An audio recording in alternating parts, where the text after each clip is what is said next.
اللہ کو مخاطب کرتا ہے، کہتا ہے مولا میں نے اتنے سال تیری عبادت کی، اتنے سال تیری بغاوت کی، آج میں اپنے گناہوں سے معافی مانگ کے توبہ کر کے واپس آنا چاہوں، تیری رحمت مجھے قبول کر لے گی؟ منادی کرنے والے نے آواز لگائی، احببتنا فاحببناک، تو نے محبت کی ہم نے محبت کی، ترکتنا وترکناک، تو نے ہمیں چھوڑ دیا ہم نے تجھے چھوڑ دیا، اور اتنے سالوں کے گناہوں کو لے کر آج بھی اللہ کے دروازے پر آئے، ہم سارے گناہوں کو معاف کر کے تجھے پھر قبول کر لیں گے۔ بادشاہ کے دروازے پر گن مین، اللہ کی رحمت کا دروازہ کھلا ہوا ہے، بادشاہ کے پاس جانے کے لیے مانتے ہیں وزیر پکڑنا پڑتا ہے، اس لیے کہ بادشاہ کے دل میں میرا اور آپ کے لیے کوئی محبت اور پیار، کوئی رحم نہیں ہے۔ کون بندہ ہم تیسری ذات کے تیسرے محلے کے، وہ بادشاہ وقت کا حکمران، اب وزیر جا کر اس کو ہمارے بارے میں کچھ کہے گا، اس کے دل میں محبت ڈالے گا، پیار ڈالے گا، اپنے کو رشتے کا بہانہ کرے گا، یہ ہمارے جاننے والے، ہمارے عزیز و اقارب، تب جا کر بادشاہ سلامت کچھ ہمیں دیں گے۔ ہائے اللہ تیری رحمتوں پہ قربان جاؤں، تم نے اللہ کے ساتھ بادشاہوں کو ملایا، بادشاہوں کو رب کی تشبیہ دی اور رب کو بادشاہوں کی تشبیہ دی۔ تعالی اللہ عما یقولون۔ سنو، بادشاہ کے پاس وزیر کی ضرورت اس لیے کہ بادشاہ کے دل میں ہمارے لیے رحمت اور محبت، اور اللہ کے لیے اس لیے ضرورت نہیں کہ اللہ کی رحمت، اللہ کی محبت کا تو یہ عالم ہے، محمد الرسول اللہ ہے صلی اللہ علیہ وسلم۔ جنگ کا موقع ہے، ایک عورت کا بچہ گم جاتا ہے، اس کو تلاش کرتی گھومتی پھرتی ہے، جب بچہ مل جاتا ہے اس کو سینے سے لگاتی ہے، اس کو پیار کرتی ہے۔ اللہ کے نبی صحابہ سے کہتے ہیں، اے میرے ساتھیو، کیا یہ عورت اپنے اس معصوم بچے کو آگ میں پھینک دے گی؟ کہا صحابہ نے، ہرگز نہیں ہے اللہ کے نبی، یہ اس معصوم کو آگ میں کیسے ڈال سکتی ہے؟ جس کے گم ہو جانے پر پریشان ہوئی، جس کے مل جانے پر اس کو سینے سے لگایا۔ کہا سنو، یہ عورت جتنی اپنے بچے پر مہربان ہے، اللہ اپنے بندوں پر اس سے بڑھ کر مہربان ہے۔ اس اللہ کی رحمت، اللہ نے رحمت کے 100 حصے کیے، ایک حصہ زمین پہ اتارا، ایک حصہ زمین پہ اتارا، 99 حصے اللہ کے پاس ہے۔ اللہ اپنے بندوں پر ان کی ماؤں سے بڑھ کر مہربان ہے، اس کے لیے وزیروں کی ضرورت، وزیر کی ضرورت اس لیے پڑتی ہے کہ بادشاہ ڈر جایا کرتے ہیں وزیروں سے، اس کی بات نہیں مانوں گا یہ تختہ الٹ دے گا، اس کی بات نہیں مانوں گا یہ اسمبلی کے اندر عدم اعتماد کی تحریک پیش کر دے گا، یہ کوئی سازش چل جائے گا۔ اس کے ڈر کی وجہ سے بادشاہ امیر کی بات، وزیر کی بات مان لیا کرتے ہیں، اور رب بھی کسی سے ڈرتا ہے، رب بھی کسی سے خوف کھاتا ہے۔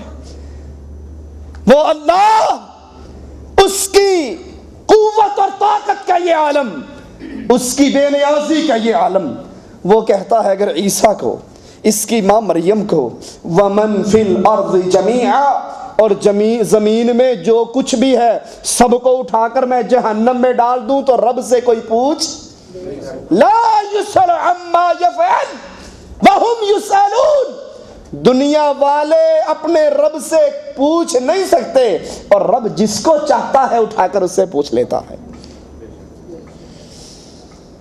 وزیروں کی بات، امیروں کی بات بادشاہ کے پاس سفارش کے طور پہ اس لیے بھی لے کر جانی پڑتی ہے کہ کچھ اپنے وزیروں، سفیروں کی محبت میں مجبور ہو کے کام کر دیتے ہیں، اور رب کسی کی محبت میں مجبور نہیں ہوتا، نہ رب کسی سے ڈرتا ہے، نہ رب کسی کی محبت میں مجبور ہے۔ وزیر سفارشی بنا کر بادشاہ کے پاس اس لیے بھی لے جانے پڑتے ہیں کہ بادشاہ جب کسی کو کچھ عطا کرتا ہے اس کے خزانے میں کمی ہو جاتی ہے، وہ ہر کسی کو عطا، اس کے پاس بھی تو محدود مال ہے نا، ہر کسی کو دے گا تو ختم ہو جائے گا۔ بادشاہ کے لیے امیر، وزیر کی ضرورت ہے کہ اس کے خزانے کم ہو جاتے ہیں، اور کیا رب کے خزانے بھی کم ہوتے ہیں؟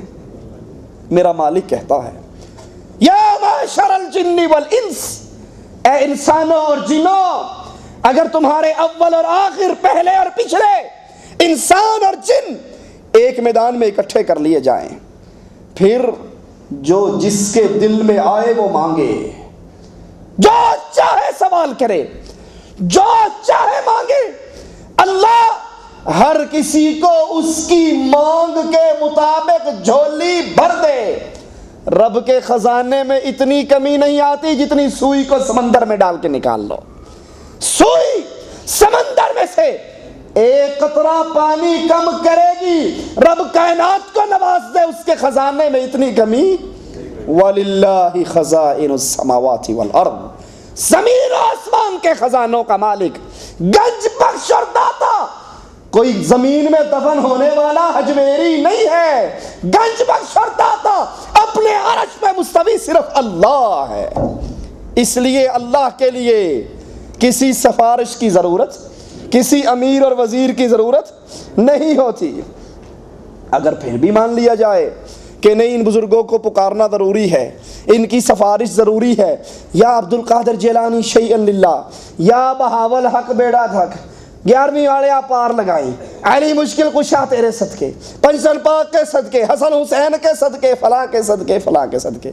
سوچو جن کو تم پکار رہے ہو ایک اللہ عز و جل کے علاوہ، کیا یہ ہر کسی کی پکار سن لیتے ہیں؟ سوال غور کیجئے، کیا یہ ہر کسی کی پکار سن لیتے ہیں؟ ہائے ہائے، اگر 10 بندے اکٹھے جائیں اور ایک بندے کو 10 مل کے اپنی کہانی سنانا چاہیں، وہ کہانی سن سکے گا؟ وہ ان کی بات سن سکے گا؟ 10 بندے اکٹھے پکار رہے ہیں، پنجتن پاک، بابا جی، پیر جی، شیخ جی، امام جی، نبی جی، ولی جی، علی جی، کیا وہ 10 بندوں کی بات سن سکتے ہیں؟ نہیں سن سکتے۔ اور میرا اللہ کائنات ساری مل کر پکارے، اس اللہ کی طاقت اور قوت اور سماعت ایسی ہے، سارے پکارتے رہے ایک ہی وقت میں، اللہ سب کی سنتا بھی ہے، دیتا بھی ہے، عطا بھی کرتا ہے۔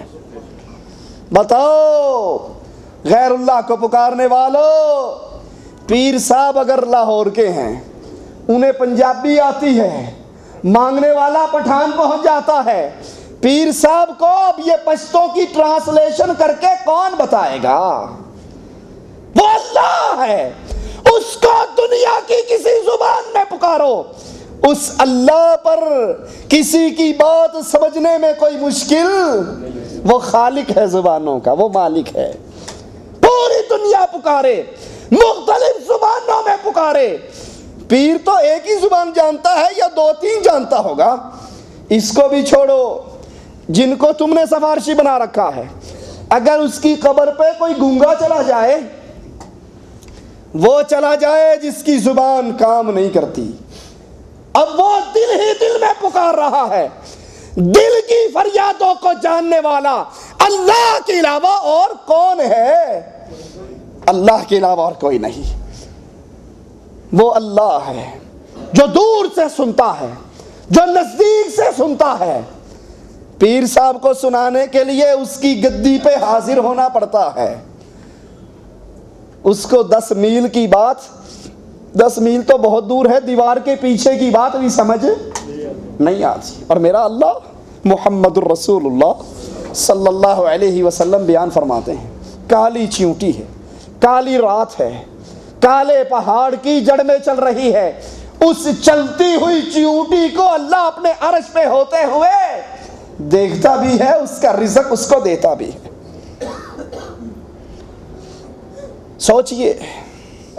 سوچئے ذرا ان دلیلوں کو سامنے رکھ کر، اس اللہ کو بھول جانے والوں، اس اللہ کو پکاریے، اس اللہ کو آواز دیجئے۔ یہ سارے درائے سنے گا، اے وابی نے انہاں نہیں ماننا، بابا آدم نہیں جنت تو نکلے سن، جنت سے بابا آدم نکالے گئے، بڑے سالوں سال روتے رہے، ان کی فریاد نہیں سنی گی، آخر انہوں نے کہا واسطہ ہے محمد الرسول اللہ کا، اللہ میری پکار سن لے۔ اللہ نے کہا تجھے کیا پتا محمد کا؟ کہا پتہ نہیں، جب جنت سے نکل رہا تھا تیرے عرش کے نیچے لکھا ہوا تھا لا الہ الا اللہ محمد الرسول اللہ۔ اللہ نے کہا بالکل ٹھیک ہے آدم، بالکل ٹھیک ہے، اس کے واسطے سے جو پکارے گا اسے میں خالی نہیں موڑ سکتا۔ دیکھا آپ نے، بابا آدم کی نجات رسول اللہ کا واسطہ دیا تو ہوئی، اس کے بغیر نہیں ہو سکتی تھی۔ اب اس مولوی سے پوچھو جو یہ کہتا ہے کہ حضرت یہ ہے کہاں، یہ کس کتاب میں ہے، یہ کس حدیث کا حوالہ ہے؟ ہمیں تو قرآن بتاتا ہے فَتَلَقَّى آدَمُ مِن رَبِّهِ كَلِمَاتٍ فَتَابَ عَلَيْهِ۔ آدم علیہ السلام اللہ سے سوال کرتے رہے، معافی مانگتے رہے، یہاں تک کہ اللہ سے آدم نے کچھ دعائیں سیکھ لی، کچھ کلمات سیکھ لیے، وہ دعائیں مانگی، وہ کلمات کہے، اللہ عز و جل نے ان کلمات کو سن کر اپنے بندے کی توبہ قبول کی اور اس بندے کو معاف کر دیا۔ اور وہ کلمات قرآن ہمیں بتاتا ہے، ربنا ظلمنا انفسنا وان لم تغفر لنا وترحمنا لنكونن من الخاسرین۔ مولوی کہتا ہے واسطہ دیا رسول اللہ صلی اللہ علیہ وسلم کا، قرآن کہتا ہے کہ نہیں واسطہ نہیں دیا، بلکہ رب سے یہ دعائیں سیکھی۔ کس کی بات مانی جائے، قرآن کو سچا کہیں گے یا مولوی کی بات کو سچا کہیں گے؟ پوری کائنات جھوٹ بول سکتی ہے، رب کے کلام میں کوئی بات جھوٹی نہیں ہو سکتی۔ قرآن کہتا ہے آدم نے اپنے رب سے دعائیں سیکھی، وہ دعائیں پڑھتے گئے، رب ان کی معافی کو قبول کر کے معاف کرتا گیا۔ کہا جی آپ نہیں مانتے، آپ نہیں مانتے، یہ نبی کے واسطے وسیلے بڑے ضروری ہیں۔ اچھا بھائی اگر ضروری ہیں تو قرآن میں کسی ایک نبی کی دعا، قرآن میں کسی ایک نبی کی دعا، کسی کے واسطے اور وسیلے سے ہمیں بھی پڑھا دو۔ رسول اللہ صلی اللہ علیہ وسلم کے کسی ایک صحابی کی دعا رسول اللہ صلی اللہ علیہ وسلم کے واسطے سے ہمیں بھی دکھا دو۔ جو واسطہ جائز ہے وہ بھی سن لیجئے، اللہ کے پیارے پیارے نام ہیں، اللہ کو اللہ کے ناموں کا واسطہ دے کر پکاریے۔ اے اللہ تو رحمان ہے، رحمان ہونے کا واسطہ ہم پر رحم فرما۔ اے اللہ تو غفور ہے، تجھے اسی صفت کا واسطہ ہے ہمیں معاف کر دے۔ اللہ تو رزاق ہے، رزاق ہونے کا واسطہ ہمیں رزق وسیع دے دے۔ اللہ کے پیارے پیارے نام ہیں، اللہ کو ان ناموں کا واسطہ دے کر پکارو، جائز ہے۔ دوسرا واسطہ، کسی نیک بزرگ سے دعائیں کروائی جائیں، زندہ نیک بزرگ سے دعائیں کروائی جائیں۔ کیا مطلب بزرگ کا؟ جو قرآن و حدیث پہ چلنے والا ہو، جس کی زندگی بولتا ہوا اسلام ہو۔ وہ بزرگ نہیں ہوا کرتے جن کا سر سے لے کر پاؤں تک ہر چیز ہی ننگی ہوتی ہے، بڑی بڑی مونچھیں، بڑے ہوئے بال، گندگی اور بدبو، ننگ منگ تلنگ جا رہا ہے۔ یہ نے کچھ نہیں کہنا، یہ پہنچی ہوئی سرکار ہے، مجذوب ہیں، یہ انہوں کچھ نہیں کہنا۔ سر سے ٹوپی اتار دو تو تم گستاخ ہو، تمہاری نماز نہیں ہوتی۔ سر سے ٹوپی اتار کے سر ننگا کرو گے، وہابی ہو، گستاخ ہو، بد مذہب ہو، آپ کی نماز نہیں ہوتی۔ اور اگر سارا کچھ اتار دو، اب آپ رجسٹرڈ ولی ہو، کنفرم مور لگی ہوئی ہے، اب کوئی گستاخی نہیں۔ صرف سر ننگا کرو گے تو بڑے گستاخ، اور ہر چیز ننگی کر لو گے تو بس پہنچ گئے، ایک دھکا آخری لگے گا اور سیدھے جہنم میں۔ یہ بزرگ نہیں ہیں۔ بزرگ کون ہوتے ہیں؟ جو محمد الرسول اللہ صلی اللہ علیہ وسلم کے طریقے پہ چلے۔ زندہ بزرگ، اللہ کا ولی، نماز پڑھنے والا، روزہ رکھنے والا، قرآن کا قاری، قرآن کا حافظ، راتوں کو قیام کرنے والا، وہ بزرگ نہیں ہوتا۔ ہمیں یاد ہے لاہور میں ایک دفعہ ایک علاقے میں درس دینے کے لیے گئے۔ درس کے بعد ہمارے جو ساتھی نیچے بیٹھے ہوئے تھے، انہوں نے کہا حضرت آپ کے لیے کھانا الگ پکا ہوا ہے۔ میں نے کہا نہیں، اپنے بھائیوں کے ساتھ بیٹھ کر کھانا کھانا ہے۔ میں نیچے سب کے ساتھ بیٹھ کر کھانا کھانے لگ گیا۔ ایک بریلوی مولوی صاحب، مولوی تو نہیں تھے، بہرحال دیندار آدمی تھا، بریلوی تھا، وہ بیٹھا ہوا پاس ہی۔ اس نے جس صاحب نے ہمارا درس کروایا اس سے اسپیشل پوچھا یار یہ واقعی سید ہے؟ اس نے کہا جی بالکل یہ کنفرم سید ہیں، ہمارے شاہ صاحب ہیں، زیدی ہیں۔ پھر اس نے اپنے پیر کو اتنی بڑی گالی نکالی، کہنے لگا او جدو آندا ہے نا ایک ہفتہ سال پیچھوں ساڑے گھر رہندا ہے، اسی سارے جی زمین تے سونے ہیں، پیر جی چرپائی تے سوندے ہیں، کہ جب تک ہمارے گھر پیر صاحب رہتے ہیں تو ہمیں آرڈر ہے کہ تم نے چارپائی پہ نہیں بیٹھنا، وگرنہ گستاخی ہو جائے گی۔ شاہ جی چارپائی پہ سوتے ہیں اور مرید زمین پہ سوتا ہے۔ پیر کا گھر تو مزین ہے بجلی کے قمقموں سے، مرید کو میسر نہیں مٹی کا دیا۔